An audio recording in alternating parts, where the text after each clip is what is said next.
Saludos, amantes de la historia. La historia de México está llena de capítulos sangrientos en los que la independencia y soberanía del país han tenido que ser defendidas de las ambiciones de otros países, desde invasiones que costaron gran parte del territorio hasta intervenciones que buscaron influir en la política interna del país. Pese a ello, también existieron casos en que extranjeros inesperados ofrecieron su ayuda para defender la causa mexicana. Quédense para conocer algunos de los extranjeros que ayudaron a México en sus guerras.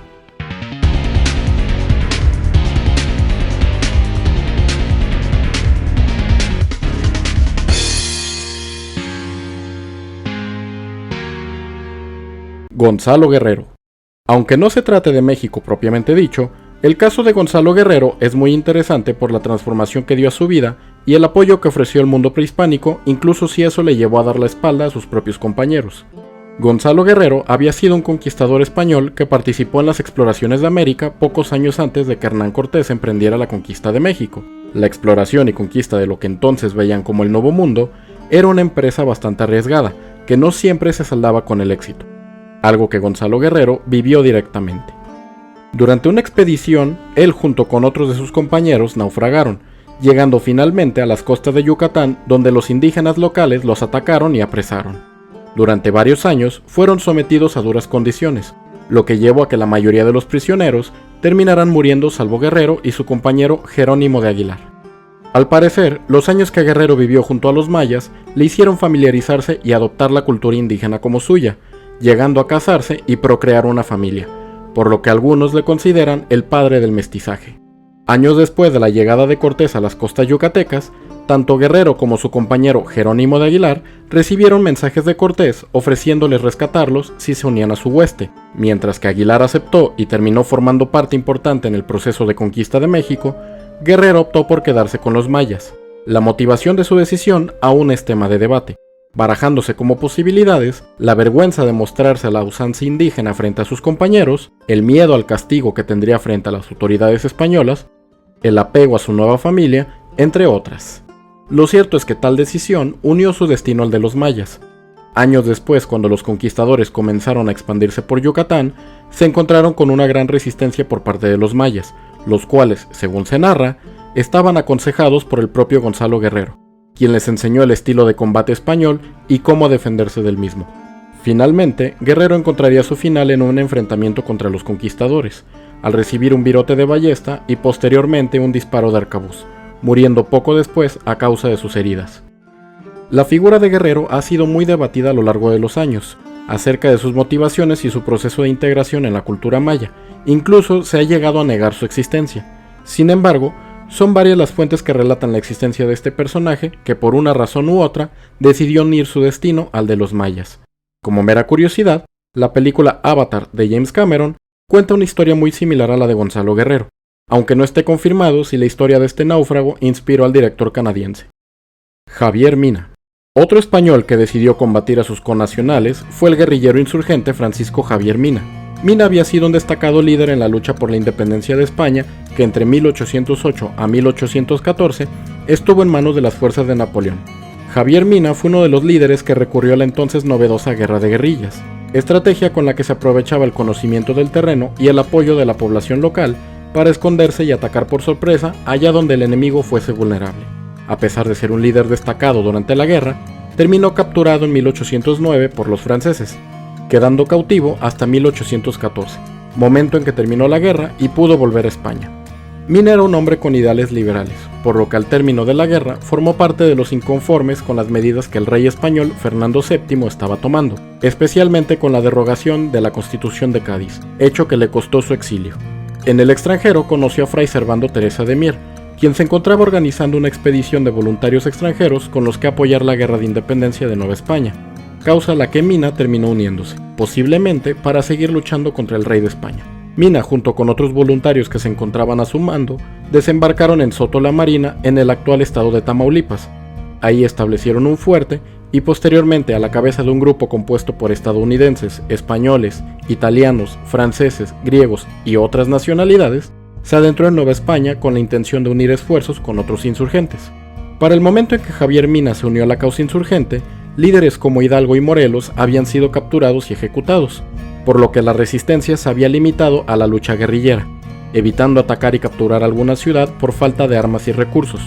De este modo, fue que Mina, a pesar de obtener varias victorias frente a las fuerzas realistas, no pudo materializar una fuerza importante que le permitiera amenazar directamente alguna ciudad, aunque eso no le impidió intentarlo con las localidades de León y Guanajuato. Durante su avance por Nueva España, unió fuerzas con el líder insurgente Pedro Moreno. Juntos operaron por la región del Bajío, hasta que tras un fallido asalto a la ciudad de Guanajuato, les obligó a replegarse al rancho del Venadito, lugar en el que fueron atacados y posteriormente capturados. Pedro Moreno fue decapitado inmediatamente, mientras que Mina fue llevado al Cerro del Borrego en la cercanía de Pénjamo, donde finalmente fue fusilado el 11 de noviembre de 1817. A pesar de su corta campaña por Nueva España, la cual duró alrededor de 7 meses, su participación no pasó en vano. Tras finalizar la Guerra de Independencia, el Congreso mexicano en 1823 lo reconoció como un héroe del país. Asimismo, sus restos pasaron a la Catedral de la Ciudad de México junto al de otros insurgentes como Hidalgo y Morelos. Posteriormente, en 1910, sus restos fueron trasladados al Ángel de la Independencia junto con los demás insurgentes. El Batallón de San Patricio. Durante la guerra entre México y Estados Unidos, el ejército estadounidense sufrió la deserción de numerosos combatientes de origen irlandés, mismos que tras pasarse a las filas mexicanas, terminaron creando el Batallón de San Patricio en honor al santo patrono de Irlanda. La razón de su deserción es debatida, siendo las dos causas más aceptadas la empatía cultural, principalmente religiosa, que tenían los irlandeses con los mexicanos, y por otro lado, el maltrato que los irlandeses sufrían a manos de los estadounidenses, quienes solían considerarlos como inferiores a ellos. Sea cual fuera la verdadera causa, los San Patricios, como se les conocería en la posteridad, fueron uno de los batallones más destacados del ejército mexicano, luchando aguerridamente en cada enfrentamiento y participando en la mayoría de las batallas de importancia que tuvo la guerra. Su primera aparición en el ejército mexicano tuvo lugar en las fases iniciales de la guerra, luchando en la batalla de Monterrey en 1846. Posteriormente, bajo el mando de Antonio López de Santana, lucharon en la batalla de la Angostura, donde por razones que aún se debaten, Santana ordenó la retirada cuando la victoria se encontraba cerca. Finalmente, los San Patricios se trasladaron al oriente de México para ayudar frente a la invasión del general Scott, luchando en la batalla de Cerro Gordo. Cerca del final de la guerra, el batallón irlandés ofreció su última batalla en el convento de Churubusco, donde junto con otras unidades del ejército mexicano, frenaron el avance estadounidense el tiempo suficiente para que el grueso del ejército de Santana pudiera retirarse a la Ciudad de México. En esta batalla, los San Patricios fueron de los últimos defensores en dejar de luchar, y la victoria estadounidense en Churubusco fue una de las más costosas de la guerra. Tras su captura en Churubusco, los supervivientes del batallón fueron azotados públicamente, condenados a trabajos forzados, y con un hierro candente se les marcó en la frente la letra D como seña de ser desertores. Asimismo, muchos de los que se pasaron de filas tras iniciar la guerra fueron ahorcados, siendo la ejecución más significativa la realizada el 13 de septiembre, momento en que los irlandeses fueron obligados a ver cómo caía el castillo de Chapultepec, y en el momento en que se izó la bandera estadounidense en el castillo, se procedió a terminar con sus vidas. A pesar de las ejecuciones, varios de los San Patricios sobrevivieron a la guerra, llegando incluso a recibir tierras y reconocimientos por parte del gobierno mexicano, entre ellos el líder del batallón, John O'Reilly.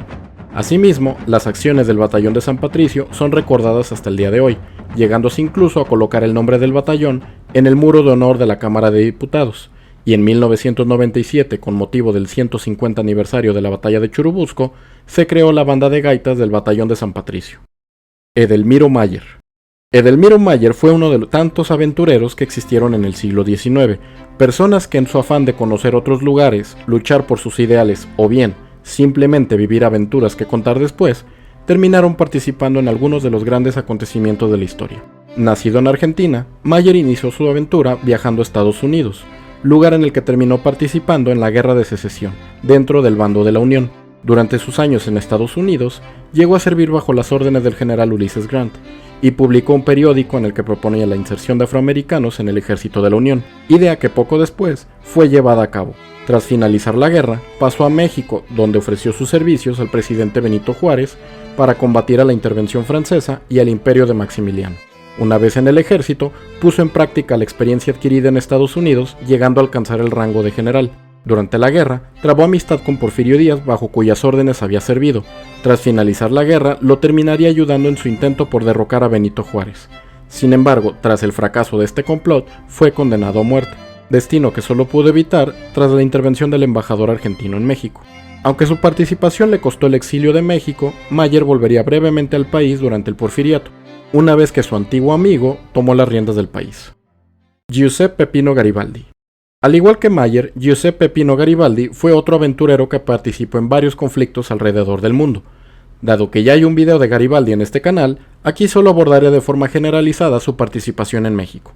Con el estallido de la Revolución Mexicana en 1910, Garibaldi se unió al movimiento liderado por Francisco I. Madero, donde su experiencia rápidamente le hizo formar parte del grupo de consejeros militares de Madero, llegando a trabajar en conjunto con Pascual Orozco y Pancho Villa. En compañía de estos dos, tomó parte de la batalla por Ciudad Juárez, victoria que aceleraría la caída del régimen de Porfirio Díaz. Una vez obtenida la victoria, Garibaldi acompañó a Madero en su entrada triunfal a Ciudad de México. Sin embargo, poco tiempo después, quizá por considerar que el conflicto había terminado, Garibaldi dejó el país. Aunque su paso por México fue breve, su participación no fue olvidada. Años después, la entonces conocida como Plaza del Baratillo en la Ciudad de México, cambió su nombre a Plaza Garibaldi en su honor. Si te gustó el video, te invito a que me apoyes con tu like y un comentario, o compartiendo este video para que llegue a más personas. También te invito a que te suscribas y actives la campanita de notificaciones para conocer nuevas curiosidades de la historia, tanto de México como del mundo. ¡Hasta luego!